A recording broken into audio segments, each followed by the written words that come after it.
حضور صلی اللہ علیہ وآلہ وسلم ایک مرتبہ ارشاد فرمائے مولا علی سے، مولا علی کو لوگ کیا کرتے تھے معلوم؟ جلتے تھے، حسد کرتے تھے۔ آج بھی میں یقین کے ساتھ کہہ رہا ہوں، میجورٹی آف مولاناؤں کی میجورٹی کی بات کر رہا ہوں، عوام کو نہیں معلوم، عوام بھولے بھالے اچھے لوگ ہیں، ان کو نہیں پتا ہے، مگر مولاناؤں کی میجورٹی اہل بیت سے آج بھی حسد کرتی ہے، حسد کرتی ہے۔ میں مولانا ہوں،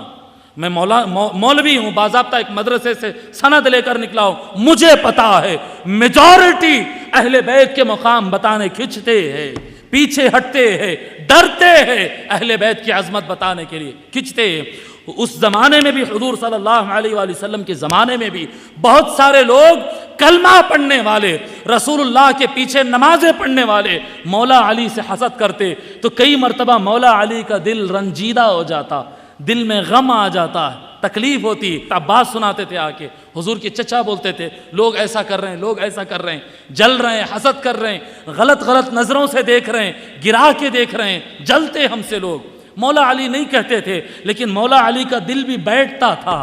غم ہوتا تھا اندر سے۔ تو حضور صلی اللہ علیہ وآلہ وسلم ایک مرتبہ بلا کر فرمائے اے علی سنو، غم زدہ ہونے کی ضرورت نہیں ہے، غم زدہ ہونے کی ضرورت نہیں، علی ادراؤ سنو، ان اول اربعۃ يدخلون الجنہ، جنت میں سب سے پہلے جو 4 داخل ہوں گے، سب سے پہلے جنت میں جو 4 داخل ہوں گے، اے علی میں ہوں گا، آپ ہوں گے، حسن و حسین ہوں گے، جنت کے دروازے ہم کھولیں گے، جنت میں سب سے پہلے ہم داخل ہوں گے۔ یہاں پر ایک روایت ہے وَذَرَارِينَا خَلْفَ ظُهُورِنَا، اور ہماری اولاد، ہمارے پیٹ پیچھے ہماری اولاد بنو ہاشم حسنی حسینی سادات داخل ہوں گے، وَأَزْوَاجُنَا خَلْفَ ذَرَارِينَا، اور ہمارے اولاد کے پیچھے ہماری بیویاں بھی جنت میں آئیں گی، وہ سید ہو یا نہ ہو، وہ حسنی حسینی ہو نہ ہو، لیکن سید کی بیوی ہے، وہ بھی ساتھ میں جنت میں جائے گی۔ ایک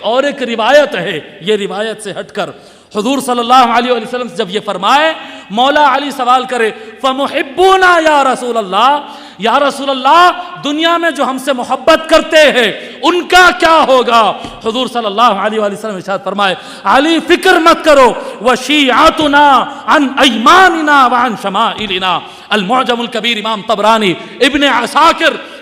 عساکر مجمع الزوائد امام طبرانی، خطیب بغدادی، ائمہ کی لسٹ ہے، روایت کرتے ہیں